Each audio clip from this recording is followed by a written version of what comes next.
आज बजट है और सरकार बड़े बड़े दावे जरूर करेगी, दम्भ भरेगी, लेकिन विशुद्ध रूप से ये बजट जो है दिखाता है कि सरकार ने जमीनी हकीकत से मुंह मोड़ने की कोशिश करी है। पूरे बजट में कोई जिक्र नहीं है बेरोजगारी का, महंगाई का, गरीबी का और कुछ ही लोगों के हाथ में सारे संसाधन होने का। यह अलग बात है कि इस बजट ने सरकार का असली चाल चरित्र और चेहरा सामने लाके रख दिया है।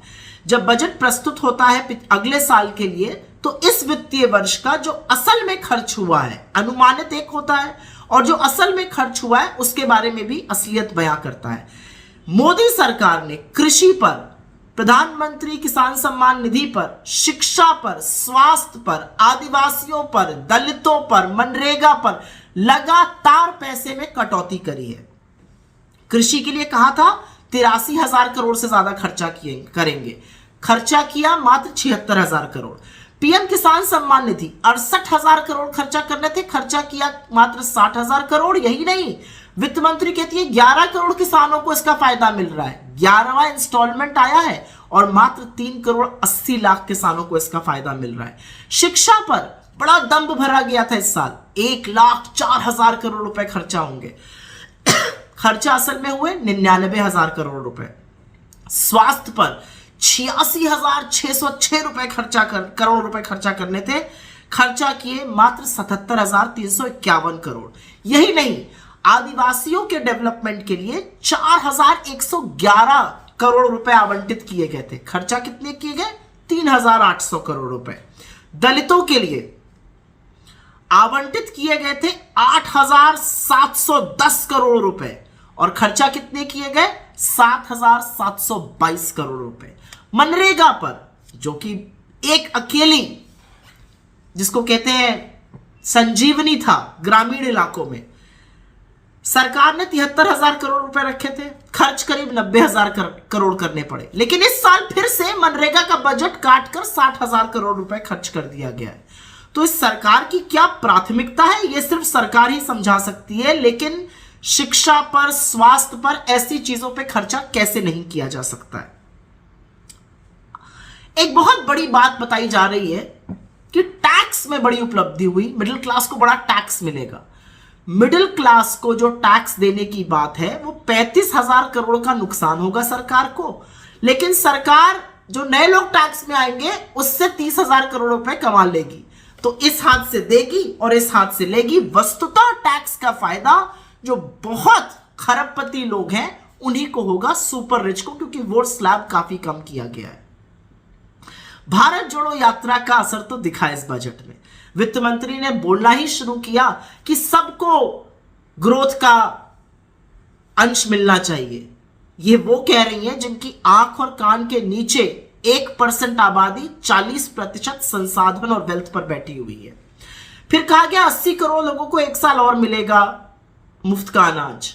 आप देश को इस कगार पर ले आए कि 80 करोड़ लोगों को देना पड़ रहा है मुफ्त का अनाज। वित्त मंत्री ने कहा 2014 से लोगों की बड़ी अच्छी स्थिति हो गई है। भाई कैसे हुई है? ग्रोथ कम हो गई है, इन्फ्लेशन बढ़ गया है, गरीबी बढ़ गई है, लोग सुसाइड कर रहे हैं। सुसाइड करने वालों में किसान है, 30 किसान रोज सुसाइड करते हैं। डेली वेज लेबरर मतलब दिहाड़ी पर मजदूर सुसाइड कर रहा है। ये कहनी बहुत अच्छा हो गया, तो बिल्कुल आंख पर पट्टी बांध ली गई है। फिर इन्होंने कहा पीएम आवास योजना, पीएम आवास योजना पर 48,000 करोड़ रुपए दिया गया था, वो बढ़ाकर 77,000 करोड़ कर दिया गया। इस साल वो और बढ़ा के करीब 80,000 करोड़ कर दिया गया। मैं आपसे सवाल पूछना चाहती हूं, 42 लाख कम घर बने हैं, टारगेट से 42 लाख कम घर पीछे है, तो पैसा ज्यादा क्यों दिया जा रहा है? क्या इसलिए दिया जा रहा है क्योंकि खर्चा ज्यादा हो रहा है? फिर उज्ज्वला की बात हुई, हमने उज्ज्वला के इतने कनेक्शन दे दिए। अरे 90 लाख तो जिनके पास उज्ज्वला के कनेक्शन है वो दूसरी बार अपना सिलेंडर ही नहीं भरा पाए हैं। एक ही सिलेंडर भरा पाए थे, फिर दाम ऐसे बढ़ाए कि वो इस लायक नहीं रहे। छोटे, लघु और मध्यम उद्योग की बात करते वक्त तो इन लोगों को शर्म आ जानी चाहिए। फिर से उनके लिए एक लोन मेला लगा दिया गया। छोटे, लघु, मध्यम उद्योगों को जरूरत है मदद की, सरकारी तौर पर लोन नहीं चाहिए उनको आपकी मदद चाहिए।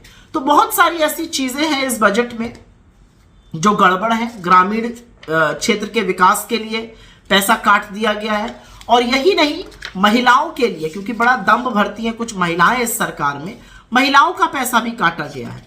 महिलाओं पर वात्सल्य जो एक योजना है और जो मिशन शक्ति योजना है उस पर भी पैसा काटा गया है। मिशन शक्ति में 3000 करोड़ रुपए थे, खर्चा सिर्फ 2280 करोड़ हुए। वात्सल्य में 1472 करोड़ पैसा दिया गया था, 1100 करोड़ खर्चा हुआ। फिर से वही वाला काटने का हिसाब है। तो मोटे तौर पर इस बजट में ऐसा कुछ नहीं है जिससे कि नौकरी बढ़ेगी, निवेश आएगा और ग्रोथ आएगी। ये बजट विशुद्ध रूप से स्टॉक मार्केट वालों के लिए, खूब अमीर लोगों के लिए, ईवी इलेक्ट्रिक व्हीकल वालों के लिए, ग्रीन हाइड्रोजन एमिशंस, इसका बेरोजगारी पर, महंगाई पर, किसानों पर, मजदूरों पर क्या फायदा होगा, इतना हमें समझाने की कोशिश वित्त मंत्री जरूर करें। बिना उसके ये आधी अधूरी बातें हैं, ये खोखले दावे हैं, ये बड़े बड़ी डींगे भरते हैं, लेकिन वस्तुतः खर्चा उन आंकड़ों से बहुत कम करते हैं जरूरी चीजों पर।